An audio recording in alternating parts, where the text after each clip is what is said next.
ആയിക്കോട്ടെ, എൻ്റെ കുട്ടിക്ക് എനിക്കുള്ള യോഗം ഇനി വേറെ ഒരമ്മമാർക്ക് ആർക്കും വരരുത്.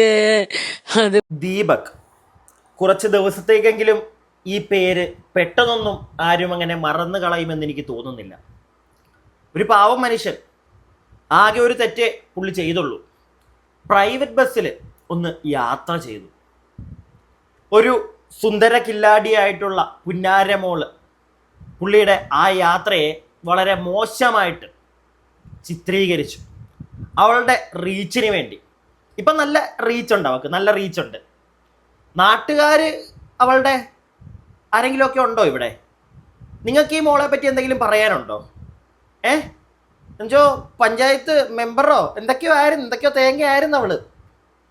ആരാണെങ്കിലും നല്ലൊരു ജനപ്രതിനിധി തന്നെ ആയിരുന്നു ആ സുന്ദര കില്ലാടി. അതുകൊണ്ടാണ് 5 വർഷം കഴിഞ്ഞപ്പോഴത്തേക്ക് ടാറ്റാ ബൈ ബൈ പറയേണ്ട വന്നത്.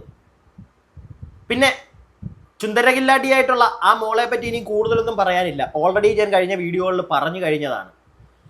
ഒരു പിതൃശൂന്യമായിട്ടുള്ള ഒരു സുന്ദരി മോള് മതി, അങ്ങനെ പറഞ്ഞാൽ മതി അവളെ. അതിൻ്റെ അപ്പുറത്തേക്ക് ഇനിയും കൂടുതലൊന്നും പറയാൻ വയ്യ, അല്ലേ? വയ്യ. എന്താ കുറേ ആളുകൾ കമൻറ്റ് ബോക്സിൽ പറയുന്നത് കേട്ടു, അവക്ക് മറ്റേ ആ പരിപാടിയാണ്, അവക്ക് മറ്റേതാണ് മറിച്ചതാണ്. അങ്ങനെ ഒന്നും ഞാൻ പറയാൻ നിൽക്കുന്നില്ല, താല്പര്യമില്ല. കാരണം പിതൃശൂന്യമായിട്ടുള്ള ഒരു വ്യക്തിയെ ഇനി എത്ര തെറി പറഞ്ഞിട്ടും കാര്യമില്ല, മനസ്സിലായോ? കൂടാതെ നിങ്ങളെല്ലാവരും കണ്ടതാണ്, ഒരു മനുഷ്യൻ അവൾ കാരണം തീർന്നു. എന്നിട്ടും ന്യൂസ് ചാനലിനോട് പറയുകയാണ് അവള്, അയാൾ അങ്ങനെ ചെയ്തു കേട്ടോ, അയാൾ ഇങ്ങനെ തൊട്ട് കേട്ടോ. ആ പുന്നാര മോള് അവളുടെ ഇൻസ്റ്റഗ്രാം വഴി ഇട്ട വീഡിയോ നമ്മളെല്ലാവരും കണ്ടതാണ്. ഒരു മനുഷ്യൻ, അയാളുടെ കയ്യിലൊരു ബാഗുണ്ട്, പ്രൈവറ്റ് ബസ്, തിരക്കാണ്, നല്ല തിരക്കാണ്. അങ്ങോട്ടും ഇങ്ങോട്ടും പ്രൈവറ്റ് ബസ്സിലാണ്. എങ്ങനെ ബസ് പോകുന്നത് നിങ്ങൾക്ക് അറിയാമായിരിക്കുമല്ലോ. പാഞ്ഞ് കീറിയവന്മാർ പോകുന്നത്, പിടികിട്ടിയോ? എങ്ങനെയാണെങ്കിലും അങ്ങോട്ടും ഇങ്ങോട്ടും തട്ടുക മുട്ടുക ഒക്കെ ചെയ്യും. ചെറിയ രീതിയിൽ എവിടെയോ ഒന്ന് തട്ടി അതിനെ അവൾ മാക്സിമം സ്ലോ മോഷൻ ഇട്ട് അവൾ അങ്ങോട്ട് ഉണ്ടാക്കി മെഴുകി അവള്. എന്നിട്ട് ആ ഡാഡി ഇല്ലാത്തവള് വീണ്ടും, എനിക്കതാ ഞെട്ടലുണ്ടായത്. ഒരു ഞെട്ടലോടെയാണ് ഞാൻ അവളുടെ ആ വോയിസ് ഒരു ചാനലിൽ അവൾ സംസാരിക്കുന്നത് കേട്ടത്. എങ്ങനെ ഈ പുണ്ടാമോക്ക് എങ്ങനെ വീണ്ടും വന്നിരുന്ന് സംസാരിക്കാൻ പറ്റുന്നു? അവൾ കാരണം ഒരാൾ പോയി എന്നറിഞ്ഞിട്ടും എങ്ങനെ ഇവക്ക് അയാളെ കുറ്റം പറയാൻ പറ്റുന്നു? അതാണ് ഞാൻ ചിന്തിച്ചത്. പോയപ്പോൾ ആർക്ക് പോയി?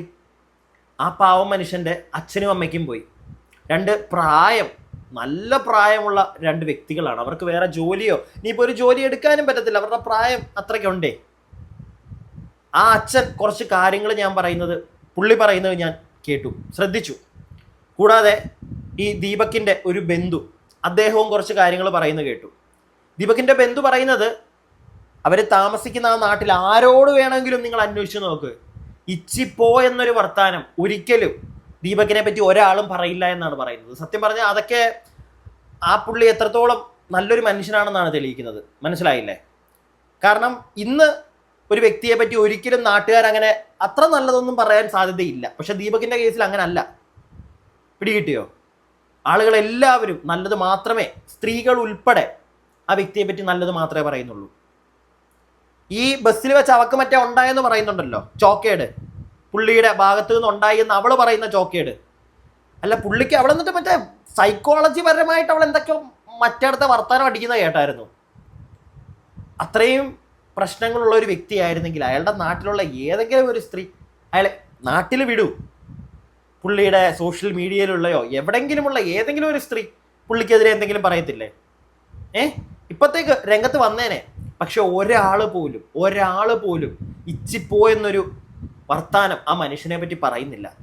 അങ്ങനെ ഒരു വ്യക്തിയെയാണ് ഒരു പുന്നാരമോള് അവളുടെ അദ്ദേഹത്ത് ഒരച്ചിയെന്ന്. പുള്ളിയല്ല ഒരച്ചിയത്, ഇവളുടെ സോക്കേട് കാരണം പുള്ളിയുടെ കൈയുടെ ഇടയിലോട്ട് ഇവൾ ചെന്ന് കയറുമായിരുന്നു. ഇവളിട്ട വീഡിയോയിൽ നിന്ന് അത് വ്യക്തമാണ്, ഇവളാണ് ചെന്ന് കയറിക്കൊടുത്തത്. ഓൾറെഡി നമ്മൾ പറഞ്ഞു കഴിഞ്ഞ കാര്യമാണ്, അതുകൊണ്ട് ഞാൻ അതിനെ ഇനിയും വലിച്ചങ്ങോട്ട് കയറി വിശദീകരിക്കുന്നില്ല. ഈ ദീപകിൻ്റെ അച്ഛന് പറയാനുള്ള കുറച്ച് കാര്യങ്ങളുണ്ട്, നിങ്ങൾ അത് കേൾക്കൂ, എന്നിട്ട് നമുക്ക് ബാക്കി സംസാരിക്കാം. എന്താ ഇനിയിപ്പോൾ ഉദ്ദേശിക്കുന്നത്? വക്കീലിനെക്കാണ് അങ്ങനെ കാരണം മകന് വലിയൊരു അനീതി എന്ന ഇതിനെ വക്കീലിനെ കാണിക്കുന്നുണ്ട് അതാക്കിയിട്ട് കേസ് കൊടുക്കാൻ വേണ്ടിയിട്ടുള്ള എല്ലാ പരിപാടിയുണ്ട്. അച്ഛന് എന്താ മനസ്സിലായിട്ടുള്ള ഈ സംഭവത്തെക്കുറിച്ച് എന്തെങ്കിലും മകൻ വീട്ടിൽ എന്തെങ്കിലും പറഞ്ഞിരുന്നോ? ഒരു സംഗതി പറയില്ല, ഒരു സംഗതി ഇല്ല. അവനായിട്ട് പോയി അവന് വർക്ക് കഴിഞ്ഞാൽ വരികയല്ലാതെ അങ്ങനത്തെ യാതൊരു ദുഷിതൊന്നുമില്ല. നല്ലതിൽ വളർത്തി കൊണ്ടുവന്ന മാനാ. ഈ കണ്ണൂരിൽ പോയി വന്നിട്ട് ദീപക് വലിയ പ്രയാസത്തിലായിരുന്നോ? പ്രയാസത്തിന് ഒരു മനസ്പ്രയാസം പോലെ അപ്പം അന്നേരം മമ്മി ചോദിക്കുകയും ചെയ്ത് എൻ്റെ മോനെ ഒരു ചെറുതല്ല മമ്മിയിൽ അവനങ്ങനത്തെ ഒന്നും കേൾക്കാത്തതും ചെയ്യാത്ത ആൾക്കാരാണ്. അതുകൊണ്ട് അവന് നാട്ടുകാർ അറിഞ്ഞാൽ ഇതിൻ്റെ ഭയങ്കര വിഷമമാണ്. അതാണ് അവനെ ആകെ ഫീലിംഗ് ആക്കിയത്. ഞാനൊരു കാര്യം പറയട്ടെ, ചില അയ്യോപാവം ആൾക്കാരുണ്ട്. എനിക്ക് തോന്നുന്നു ദീപകൊക്കെ ആ ഒരു കാറ്റഗറിയിൽ പെടുന്ന ആളാണ്. പുള്ളിയെ പറ്റിയൊക്കെ അത്രയും ഡീസൻ്റ് ആയിട്ട് നടക്കുന്നതുകൊണ്ട് തന്നെ വേറെ ആരെങ്കിലും എന്തെങ്കിലും ഒരു മോശം പറഞ്ഞു കഴിഞ്ഞാൽ ചിലപ്പോൾ താങ്ങാൻ പറ്റിയെന്ന് വരത്തില്ല. മനസ്സിലായോ? അങ്ങനെ ഒരു വ്യക്തിയെ പറ്റി സോഷ്യൽ മീഡിയയിൽ ലക്ഷക്കണക്കിന് ആൾക്കാരുടെ മുമ്പിലിട്ട് അങ്ങോട്ട് കീറി മെറിച്ചു. ആ മോള് താങ്ങാൻ പറ്റുമോ? അയാൾക്ക് താങ്ങാൻ പറ്റുമോ? ഇപ്പം നമ്മളെ പറ്റിയൊക്കെയാണ്, എന്നെ തന്നെ വെച്ചോ ഇങ്ങോട്ട് നാട്ടുകാർ തിണ്ടികൾ ഇറങ്ങിയിട്ട് അപവാദിക്കുന്നതെന്ന് വിചാരിച്ചോ, പോടാ മോനെ എന്നേ ഞാൻ പറയത്തുള്ളൂ. എൻ്റെ രോമത്തെ പോലും അതൊന്നും ബാധിക്കത്തില്ല. അത് വേറൊന്നും കൊണ്ടല്ല, ഉള്ള കാര്യം പറയാമല്ലോ. അത്ര മറ്റേ മഹാത്മാവൊന്നും അല്ല ഞാൻ, അത്ര ഡീസൻറ്റും അല്ല. എന്ന് വെച്ചിട്ട് ആരെയും ഉപദ്രവിക്കാൻ പോകുന്ന അങ്ങനത്തെ പരിപാടികൾക്കൊന്നും നമ്മളില്ലേ. പക്ഷേ അത്ര വലിയ ക്വാളിറ്റി ഉള്ള അങ്ങനെയുള്ള ആൾക്കാരൊന്നും അല്ല. മനസ്സിലായില്ലേ? ഉള്ള കാര്യം നിങ്ങളോട് പറയാലോ. അല്ല, പക്ഷെ എന്ന് വെച്ചിട്ട് ഒരാളെ മനഃപൂർവ്വമായിട്ട് ഇതുപോലെ ഈ മറ്റേ മോള് പറയുന്ന കണക്കത്തെ അങ്ങനത്തെ പരിപാടിയുടെ ഒന്നും ആവശ്യമില്ല. അതുകൊണ്ടാണ്. മനസ്സിലായോ? ത്വര തീർക്കാൻ അറിയാം. ഇപ്പോൾ ഈ പറയുന്ന കണക്ക് ത്വര തീർക്കാൻ ബസ്സിലോട്ടൊന്നും കയറേണ്ട ഇല്ല. അതുകൊണ്ട് അതുപോലെ തന്നെ വേറൊരാളെയും ഉപദ്രവിച്ചുകൊണ്ട് സന്തോഷം കണ്ടെത്തേണ്ട ആവശ്യമില്ല. പിന്നെ ചില ആളുകൾ ഇപ്പോൾ ചോദിച്ചേക്കും, നമ്മൾ വീഡിയോ ചെയ്യുന്നത് ഒരിക്കലും ഒരു വീഡിയോയിലും വേറൊരാളെ സത്യമറിയാതെ ഞാൻ അങ്ങോട്ട് അവൻ കള്ളനാണ് എന്ന് പറയാറില്ല. ഡൗട്ടുകൾ ചിലപ്പോൾ പറയാറുണ്ട്, അവനൊരു കള്ളനാണോ എന്നുള്ളൊരു സംശയം എന്ന് ഒരു എക്സാമ്പിൾ പറഞ്ഞതാ, ഇങ്ങനെ പറഞ്ഞു വെക്കാറേ ഉള്ളൂ. അല്ലാതെ ഒരിക്കലും ഒരു തെളിവുമില്ലാതെ ഒരാൾ തെറ്റുകാരനാണ് എന്ന് നമ്മൾ പറയാറില്ല. പക്ഷേ ഇവിടെ ഈ ഒരു കേസിൽ എന്തുകൊണ്ട് അവൾ തെറ്റുകാരിയാണ് എന്ന് പറയാൻ കാരണം അവൾ പുറത്തുവിട്ട വീഡിയോ തന്നെയാണ്. ആ വീഡിയോ കണ്ട എല്ലാവർക്കും മനസ്സിലാവും അതിലൊന്നുമില്ല. പിന്നെ അവൾക്ക് ആവശ്യമുണ്ടായിരുന്നു ആ വീഡിയോ. മനസ്സിലായോ? ആ മനുഷ്യൻ ഇവളിട്ടൊരു വീഡിയോയിൽ റൈറ്റ് സൈഡിൽ ഇവൾ മറ്റേ ഇങ്ങനെ കോപ്പ് പൊക്കി പിടിച്ചുകൊണ്ട് ഇവളൊരു പരിപാടി കാണിക്കുന്നുണ്ട്. ആ മനുഷ്യൻ മാറി നിൽക്കുക. അത് കഴിഞ്ഞ് ഇവള് പുള്ളിയുടെ കാലിൻ്റെ ഇടയിലോട്ട് കയറി ചെന്നിട്ടാ. മനസ്സിലാക്കണം, അത്രയും ഗ്യാപ്പുണ്ട്. മനസ്സിലായോ? അതും ആ വണ്ടിയുടെ സെൻറ്റർ ഭാഗം കുറച്ച് ഫ്രണ്ടിൽ നിന്ന് കുറച്ച് മാറിയിട്ടാണ്. പിന്നെ ഇവള് അറ്റാച്ച് ചെയ്തിരിക്കുന്നൊരു വീഡിയോ അത് ആ ഫ്രണ്ട് ഭാഗത്ത് നിൽക്കുമ്പോഴാണ്. ഇവളെന്തിനാണ് പുള്ളിയുടെ പുറകെ തന്നെ പോകുന്നത്? അതാണ് എൻ്റെ ചോദ്യം. ഇവളെന്തിനാണ് പുള്ളിയുടെ ഉണ്ടാക്കാൻ പോകുന്നത്? ഇപ്പൊക്കെ ഇവളുടെ കാര്യം നോക്കി മാറിയിരുന്നൂടെ? അല്ല, ഇത് ഈ കണ്ട മറ്റേ ഷംജിത എന്ന് പറഞ്ഞാൽ പുന്നാരമോള് മാത്രമല്ല, ഇവളുമാരെ പോലെ കുറെ, അല്ലെങ്കിൽ അവളെ പോലെ കുറെ എണ്ണം ഉണ്ട് റീച്ച് ഉണ്ടാക്കാൻ വേണ്ടിയിട്ട്. എന്താ എന്തോ എനിക്കൊരു ഇത് കേട്ടപ്പോൾ ഉണ്ടല്ലോ, ഇത്തിരി ഉടായിപ്പും ഇച്ചിരി വൃത്തികെട്ട സ്വഭാവം ഒക്കെ ഉള്ള ഒരുത്തരാണെങ്കിൽ പോട്ടേന്ന് വെക്കായിരുന്നു, നമുക്ക് മനസ്സിലാക്കാം. പക്ഷെ ഇതങ്ങനല്ല. ഇതാ മനുഷ്യനെ പറ്റി ഒരാൾക്ക് പോലും ഒരു നെഗറ്റീവും പറയാനില്ലടോ. ഞാൻ നേരത്തെ പറഞ്ഞില്ല, ഒരു അയ്യോഭാവം മനുഷ്യൻ, ആ ഒരു കാറ്റഗറി പെടുന്ന ഒരാളായിപ്പോയി. അതും അവരുടെ അച്ഛൻ്റെ അമ്മയുടെ, നിങ്ങൾ കണ്ടു കാണും വീഡിയോകളിലൊക്കെ. നമ്മൾ ആ വീഡിയോ ഒന്നും വെക്കുന്നില്ല. അവർ കരയുന്നതും, അയ്യോ ആ അമ്മ വാവിട്ട് കരഞ്ഞ് ഓരോന്ന് പറയുന്നത് കേട്ടപ്പോൾ സത്യം പറഞ്ഞാൽ സഹിക്കാൻ പറ്റിയില്ല. ഇവിടെ ആണുങ്ങൾക്ക് ചോദിക്കാൻ ആരും ഇല്ലല്ലേ. ഈ മെൻസ് അസോസിയേഷനൊക്കെ അവരിപ്പോൾ എന്തിനെങ്കിലും ഇറങ്ങിയാലും പട്ടി വില കിട്ടത്തുള്ളൂ. കാരണം ഇവിടുത്തെ നിയമം മൊത്തം മറ്റേ സ്ത്രീകളെ ഉണ്ടാക്കാനാണല്ലോ. സ്ത്രീ സംരക്ഷണം, മുൻതൂക്കം വേണം, വേണ്ടാന്നൊന്നും ഞാൻ പറയുന്നില്ല. സ്ത്രീകൾക്ക് മുൻതൂക്കം കിട്ടേണ്ട സ്ഥലത്ത് മുൻതൂക്കം കിട്ടുക തന്നെ വേണം. അതിനുവേണ്ടി നമ്മൾ വേണമെങ്കിൽ ഫൈറ്റ് ചെയ്യും. പക്ഷേ അത് ദുരുപയോഗം ചെയ്യുന്ന ഇതുപോലുള്ള മറ്റേ മക്കളെ പിടിച്ച് അകത്തിടണം. പക്ഷെ ഈ കേസിൽ പോലും അവളെ അകത്തിടുവോ? നിങ്ങൾക്ക് തോന്നുന്നുണ്ടോ? പുരുഷനല്ലേ മരിച്ചത്. ഇപ്പം അവളായിരുന്നു വല്ലതും ചെയ്തതെങ്കിൽ ആ മനുഷ്യൻ തീർന്ന്. മനസ്സിലായോ? ഇനിയിപ്പം ഈ പുള്ളി തിരിച്ചെന്തെങ്കിലും റിയാക്ട് ചെയ്തതിൻ്റെ പേരിൽ അവളെന്തെങ്കിലും ചെയ്തായിരുന്നെങ്കിലും ഈ മനുഷ്യൻ ഒന്നും ചെയ്ത് കാണത്തില്ല. റിയാക്ട് ചെയ്തു, അതിൻ്റെ പേരിൽ ഈ മനുഷ്യൻ വേണമെങ്കിൽ അകത്ത് പോയി കിടക്കേണ്ട വന്നേനെ. പക്ഷെ ഇവിടെ അവളിപ്പോഴും സേഫാ. അവൾ ഇൻസ്റ്റാഗ്രാം എല്ലാം ഓഫ് ചെയ്ത് വീട്ടിൽ ഇരുന്ന് ഈ മൂടി ഇരിപ്പുണ്ടായിരിക്കും. ബാക്കി കേക്ക്. ഈ സംഭവങ്ങളെ കുറിച്ചൊക്കെ നിങ്ങൾ പിന്നീടാണ് അറിയുന്നത് അങ്ങനെ? ഞാൻ പിന്നെയാണ് അറിയണത്, ഈ സംഗതി പറഞ്ഞാണ് ഇത് അറിയണത്. സനീഷ് എന്താ? സനീഷ് ദീപകിന്റെ ഏറ്റവും അടുത്ത ബന്ധുവാണ്. ഫ്രണ്ട് സിസ്റ്ററാണ് അവൻ്റെ. ഇത് എന്ത് കാര്യം ഉണ്ടെങ്കിലും ഞാനും ഡിസ്കസ് ചെയ്യുന്ന ഒരാളാണ്. അപ്പോൾ അന്ന് ഇത് മരിക്കണ തലേന്ന് എന്നെ രാവിലെ വിളിച്ചതാണ്. പീടിയിലേക്ക് വിളിച്ചപ്പോൾ ഞാൻ പീടിയിലുള്ളതെന്ന് പറഞ്ഞ്, അപ്പോൾ ഒന്ന് കാണണമെന്ന് എന്നോട് പറഞ്ഞു. അപ്പോൾ ഞാൻ പറഞ്ഞു നമ്മൾ അങ്ങോട്ട് വരുമെന്ന് വെച്ചു. അപ്പം പറഞ്ഞു ഇല്ല, ഞാൻ വർക്കിലാണ്, അത് കഴിഞ്ഞിട്ട് ഞാൻ വരാമെന്നുള്ളത് പറഞ്ഞു. അല്ലെങ്കിൽ പിറ്റേന്ന് ഇന്ന് ഞായറാഴ്ച അന്ന് ഞാൻ വരാമെന്നുള്ളത് പറഞ്ഞതാണ്. പക്ഷേ ഇതാണെന്നുള്ളത് ഓരും ആരും പറഞ്ഞില്ല എന്നോട്, ഇങ്ങനെ ഒരു സംഗതി ആണെന്നുള്ളത്. ഒരു സൂചന പോലും തന്നിട്ടേ എനിക്കിത് കാണണം. എന്തുണ്ടെങ്കിലും അവൻ്റെ പ്രശ്നങ്ങൾ എന്തുണ്ടെങ്കിലും ഓനോട് പറയും, അത് ഞങ്ങൾ തന്നെ പരിഹരിക്കുക.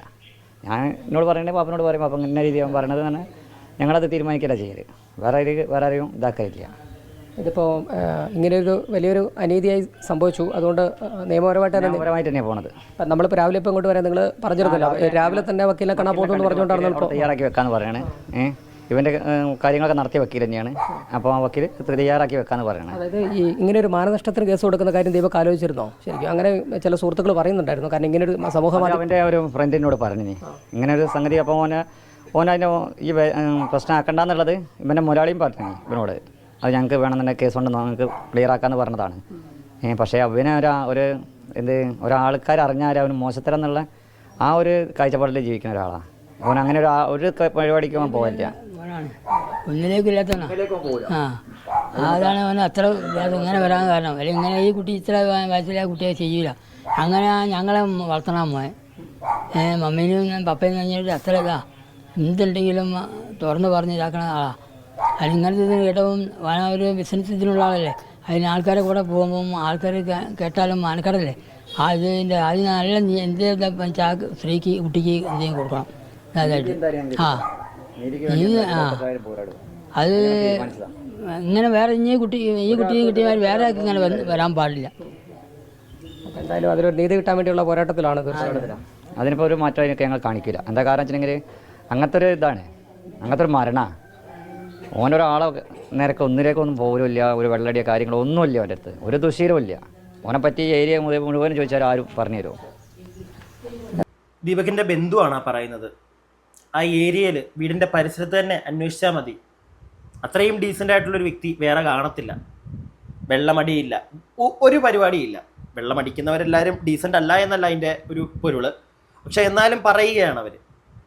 പിന്നെ വേറൊരു കാര്യം, ഈ മാനനഷ്ട കേസൊന്നും കൊടുത്തിട്ട് പ്രത്യേകിച്ചൊന്നും നടക്കുമെന്ന് എനിക്ക് തോന്നുന്നില്ല. കാരണം ഓപ്പോസിറ്റ് നിൽക്കുന്നത് സ്ത്രീയാണേ, അതുകൊണ്ട് തന്നെ ഒന്നും നടക്കുമെന്ന് എനിക്ക് തോന്നുന്നില്ല. പോയപ്പം ഞാൻ നേരത്തെ പറഞ്ഞ കണക്ക് ആ പയ്യന് പോയി, ദീപക്കിന് പോയി, ദീപക്കേട്ടന് പോയി, പുള്ളിയുടെ അച്ഛനും അമ്മയ്ക്കും പോയി. സുഹൃത്തുക്കൾ ഇന്നലെ നമ്മൾ കണ്ടിട്ടുണ്ടായിരുന്നു, 1-2 സുഹൃത്തുക്കളൊക്കെ കരഞ്ഞു കൂവിയൊക്കെ നിൽക്കുന്നത്. അവർക്കൊക്കെ നഷ്ടം. അല്ലാതെ ആർക്കും നഷ്ടം? ആർക്കും നഷ്ടമില്ല. ഇപ്പോൾ നമ്മൾ ഈ സംസാരിക്കുന്ന ഞാനാണെങ്കിലും കേൾക്കുന്ന നിങ്ങളാണെങ്കിലും മാധ്യമങ്ങൾ 2 ദിവസം ആഘോഷിച്ചില്ലേ? എത്ര ദിവസം ഇതിനെപ്പറ്റി സംസാരിക്കും? കൂടിപ്പോയാൽ 3-4 ദിവസം. സത്യമല്ലേ ഞാൻ പറയുന്നതിൽ? എനിക്കും സങ്കടമുണ്ട്, പക്ഷെ എന്നാലും അതാണ് സത്യം. 3-4 ദിവസം, അത് കഴിയുമ്പോൾ ഇതും കഴിഞ്ഞു. അടുത്തത് പിടികിട്ടിയോ? ആർക്കും ഇവിടെ നീതിയില്ല, ഒരു മാങ്ങയില്ല. ആ മനുഷ്യൻ്റെ കാര്യത്തിൽ ഇപ്പോൾ ആ അച്ഛനും ബന്ധുവൊക്കെ പറയുന്നത് പോലെ പുള്ളിക്ക് മാനമായിരുന്നു ഏറ്റവും വലുത്. മനസ്സിലായോ? പുള്ളിക്ക് വേറൊരാൾ പുള്ളിയെ മോശം പറയുന്നത് ഇഷ്ടമല്ലായിരുന്നു. കാരണം അത്രയ്ക്കും ഡീസൻ്റ് ആയിരുന്നു പുള്ളി. അതുകൊണ്ട് തന്നെ പുള്ളിക്ക് താങ്ങിയില്ല.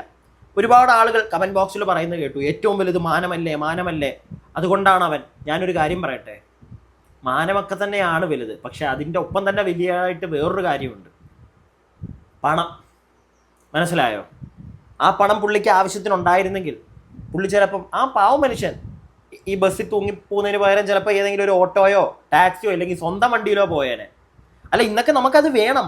ഇന്ന് ഓരോ പുരുഷനും ഈ സാധനം നല്ല രീതിയിൽ അത്യാവശ്യമാണ്. മാക്സിമം സ്ത്രീ അങ്ങോട്ട് മാറ്റി നിർത്തുക, ബസ്സിൽ കയറാതിരിക്കുക. പേടിയാ. ഇന്നലെ ഒരു പ്രൈവറ്റ് ബസ്സിൽ, കഴിഞ്ഞ ആഴ്ച ഞാൻ പ്രൈവറ്റ് ബസ്സിൽ പോയിട്ടുണ്ടായിരുന്നു. ഇന്നലെ അതേപോലെ എനിക്ക് പുറത്ത് പോകേണ്ട വന്നപ്പോഴത്തേക്ക്, അപ്പോഴാണ് ഈ കേസ് ഞാൻ ഇതിനെപ്പറ്റി സംസാരിക്കുകയൊക്കെ ചെയ്യുന്നത്. ഞാൻ കയറിയില്ല, പേടിച്ചിട്ടാണ് കയറാഞ്ഞത്. പേടിയാ, എന്തോ ഒരു ആന്തല്. ലാസ്റ്റ് ഓട്ടോ വിളിച്ചാൽ പോയത്. ഒരുപാട് പൈസ ഉണ്ടായിട്ടല്ല, പക്ഷെ പേടിയാ. നിങ്ങൾ നേരത്തെ പറഞ്ഞ കണക്ക് തന്നെ മാനം, അതിനും ഇച്ചിരി വിലയുണ്ടേ. ശരി, ഒരുപാടൊന്നും ആരെ മൈൻഡ് ചെയ്യാത്തതുകൊണ്ട് തന്നെ ഡോൺ കെയർ ആണ്. പക്ഷെ എന്നാലും ഇതുപോലുള്ള കാര്യമൊക്കെ എടുത്ത് തല വെച്ച് കഴിഞ്ഞാൽ ചിലപ്പോൾ നമുക്ക് റിയാക്ട്, ചില സിറ്റുവേഷനിൽ നമ്മൾ ഒന്നും ചെയ്യാത്ത, നമ്മൾ അന്തിച്ചു പോത്തേ ഉള്ളൂ.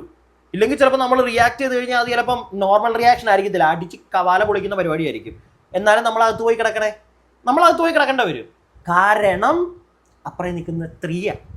എന്തും പറയാം. നല്ലവരായിട്ടുള്ള ഒരുപാട് സ്ത്രീകളുണ്ട്, ഇല്ലാന്ന് ഞാൻ പറയുന്നില്ല. അവർക്കും കൂടെ, അവരുടെയും കൂടെ പേരില്ലാതെ ആക്കുന്നതാണ് ഇതാ ഇവളെ പോലുള്ള അപ്പനില്ലാത്തവന്മാർ, ഇല്ലാത്തവളുമാർ. ഞാൻ എൻ്റെ അഭിപ്രായമാണ് പറഞ്ഞത്. നിങ്ങളുടെ താഴെ കമൻറ്റ് ബോക്സിൽ പറയുക. അടുത്ത വീഡിയോ ആയിട്ട് നമുക്ക് എത്രയും പെട്ടെന്ന് കാണാം. ഇനിയും ഒരു ദീപക്ക് ഉണ്ടാവാതെ ഇരിക്കട്ടെ.